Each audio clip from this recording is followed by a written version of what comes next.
যাদের মধ্যে বড় হয়েছি তাদের সাথে দেখা হলো। আপনাদের সকলের কাছে কেবল এইটুকু আবেদন, আমি শুরুতেই দুঃখ প্রকাশ করবো যে বেশিক্ষণ থাকতে পারবো না, আমাকে পালাতে হবে, আরেকটা মিটিং আছে, ছুটতে হবে, একটু বানাতে হবে, মানে এলাকা ছেড়ে পাবো আপাতত রাতে আবার এখানে সেটা নিয়ে চিন্তায় আমি যাদবপুরের তৃণমূল সাংসদদের মতো কিছু করবো না।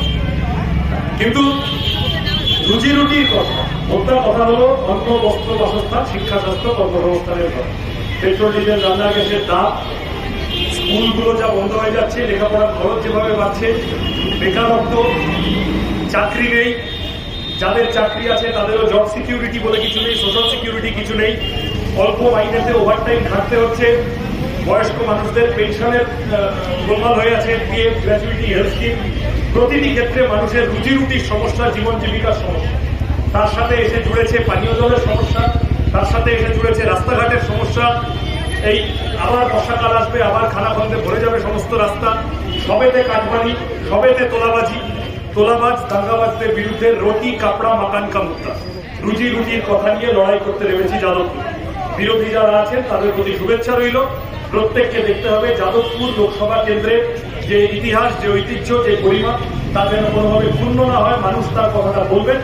আপনাদের সকলের আশীর্বাদ দিয়ে আমরা এবারে যাদবপুরের লাল ঝান্ডা আরো উঁচুতে ওড়াতে পারবো, এই আশা রেখে কাস্তে হাতুড়ি তারা চিহ্নে ভোট দেওয়ার আবেদন জানিয়ে আমি আমার সংক্ষিপ্ত কথা, সংক্ষিপ্ত আবেদন শেষ করছি।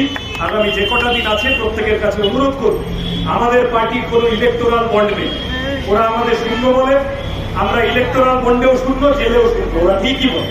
ফলত আমাদের কোটি কোটি টাকা, প্রচুর হোর্ডিং, প্রচুর পুলিশ ম্যানেজ করা, প্রচুর অ্যাডমিনিস্ট্রেশন ম্যানেজ করা, গুন্ডা পোষা, এইসবের গল্প নেই।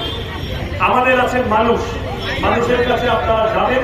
আমাদের যারা কথা শুনছেন মিটিংয়ে তাদের কাছেও আবেদন করবো, এই যে রুজি রুটির কথা নিয়ে নেমেছি, এই কথা আপনারা মুখে মুখে ছড়িয়ে দিন মানুষের কাছে।